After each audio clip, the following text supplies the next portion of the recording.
मैं Satyaprakash Singh, assistant professor Valmiki BEd।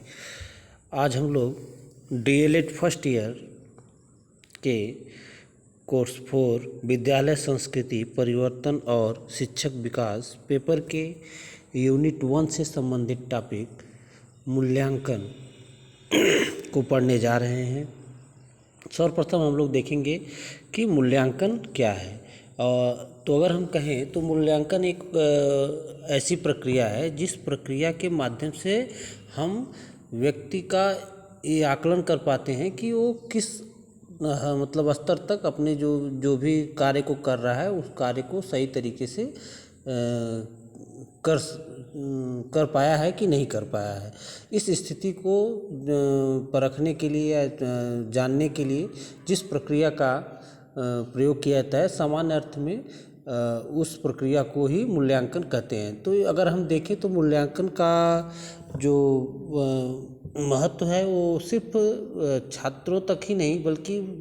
मानव के जीवन में हमेशा कहीं मतलब हमेशा प्रयोग में आता है। तो अगर हम छात्रों की बात करें तो छात्रों के लिए अगर हम देखें तो मूल्यांकन की प्रक्रिया के माध्यम से छात्र विषय वस्तु को किस स्तर तक सीख पाया है, सीखने की उसकी गति क्या है, किस कारण अगर कितना विषय वस्तु को सीखा है, कितना नहीं सीख पाया है, इन सारी चीज़ों की जानकारी प्राप्त करने के लिए मूल्यांकन की प्रक्रिया को अपनाया जाता है, जिसके माध्यम से छात्रों की योग्यता, उसके सीखने की क्षमता और वो विषय वस्तु को किस सीमा तक सीख पाया है, कितना नहीं सीख पाया है, क्यों नहीं सीख पाया है, इन सारी चीज़ों की जानकारी हम मूल्यांकन करके प्राप्त करते हैं और उसी के अनुसार शिक्षण कार्य को सुचारू रूप से चलाने का कार्य करते हैं। तो सामान्य अर्थों में हम कह सकते हैं कि मूल्यांकन की प्रक्रिया के माध्यम से छात्रों द्वारा जो ज्ञान प्राप्त किया जाता है और किस गति से सीख रहा है, क्यों नहीं सीख पा रहा है, इन सारी चीज़ों की जानकारी प्राप्त करके उसको ज़्यादा बेहतर तरीके से शिक्षण कार्य को संपन्न करने में सहयोग प्रदान करने के लिए इस प्रक्रिया को अपनाया जाता है। तो अगर हम देखें कि मूल्यांकन की आवश्यकता क्यों है तो सबसे पहले अगर हम मूल्यांकन की आवश्यकता की बात करें तो कहीं न कहीं मूल्यांकन के माध्यम से उद्देश्यों की प्राप्ति को स्पष्ट करने के लिए, यानी कि जो हमारा उद्देश्य उस उद्देश्य को स्पष्ट करने के लिए हम मूल्यांकन की प्रक्रिया को अपनाते हैं। तो सबसे पहले मूल्यांकन उद्देश्यों की प्राप्ति को स्पष्ट करती है, यानी कि जो हमारा उद्देश्य उस उद्देश्य को मूल्यांकन के माध्यम से स्पष्ट रूप से हम जान जाते हैं कि हमारा उद्देश्य क्या है और उसी के आधार पर हम मूल्यांकन के आधार पर पता करते हैं कि हम अपने उद्देश्य को कहाँ तक प्राप्त कर सके हैं। अगर आगे की बात करें, आगे आवश्यकताओं में, तो छात्रों के वर्गीकरण करने के लिए सहायक, यानी कि हम मूल्यांकन के माध्यम से छात्रों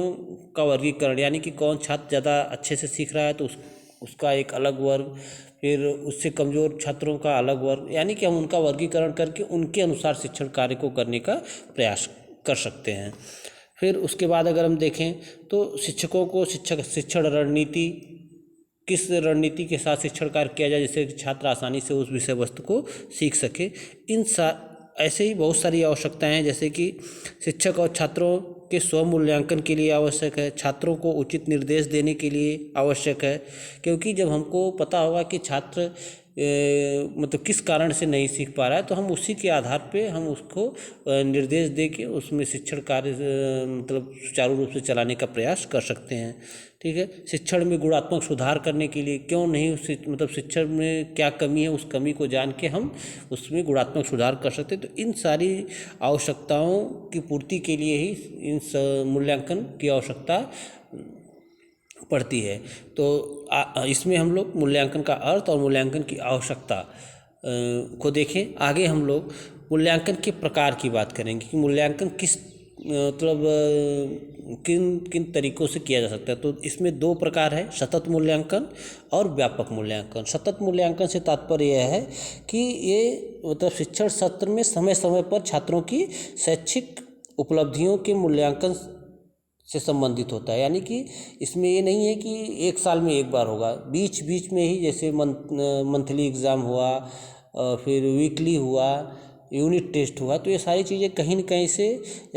शिक्षण कार्य में निरंतर चलती रहती हैं। तो इस प्रकार के मूल्यांकन को सामान्य अर्थों में हम सतत मूल्यांकन कहते हैं, जिसके माध्यम से छात्रों का हम बराबर मूल्यांकन करते रहते हैं और उसके अनुसार उसमें सुधार करने का या उनके अनुसार शिक्षण कार्य करने का प्रयास करते रहते हैं। फिर अगर हम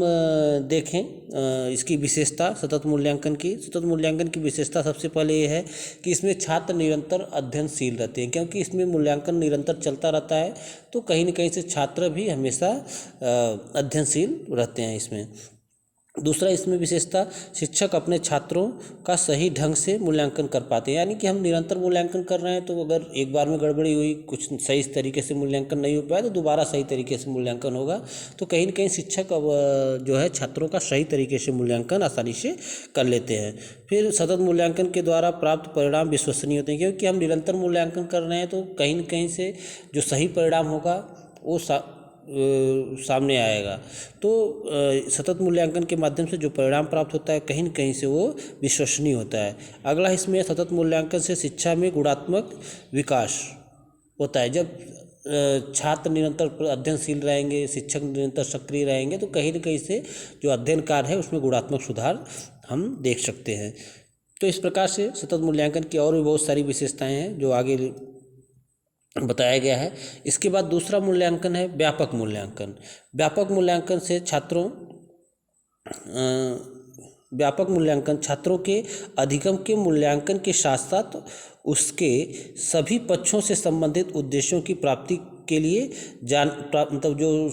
सभी पक्षों के मूल्यांकन को जानने के लिए प्रयोग में किया जाता है। ठीक है, जैसे कि सिर्फ शिक्षण में वो जो अधिगम सीखने में जो शिक्षण से संबंधित जो क्रियाएं हैं, सिर्फ उन्हीं की जानकारी नहीं, बल्कि उसके सर्वांगीण जो भी विकास से संबंधित मूल्यांकन है, उस तरह के मूल्यांकन को कहीं न कहीं से हम व्यापक मूल्यांकन कहते हैं। व्यापक मूल्यांकन में छात्रों के सिर्फ शिक्षण कार्य से नहीं, बल्कि उसके शारीरिक विकास, मानसिक विकास, चारित्रिक विकास, सामाजिक विकास, सभी तरह के विकास, मतलब एक तरह से हम कह सकते हैं कि छात्रों का एक व्यापक स्तर पर मूल्यांकन इस व्यापक मूल्यांकन के माध्यम से किया जाता है। इसमें मतलब शिक्षण से संबंधित जो होता है वो तो होता ही है, साथ में छात्रों से संबंधित जो सभी मूल्यांकन, सभी मतलब पक्षों का मूल्यांकन व्यापक मूल्यांकन के अंतर्गत किया जाता है। तो इस तरह आज हम लोग यूनिट फर्स्ट के संबंधित टॉपिक मूल्यांकन में मूल्यांकन का अर्थ, मूल्यांकन की आवश्यकता, मूल्यांकन के प्रकार में सतत मूल्यांकन क्या है, उसका अर्थ, सतत मूल्यांकन की विशेषता और व्यापक मूल्यांकन का अर्थ और उसकी विशेषता के बारे में अध्ययन किए। धन्यवाद।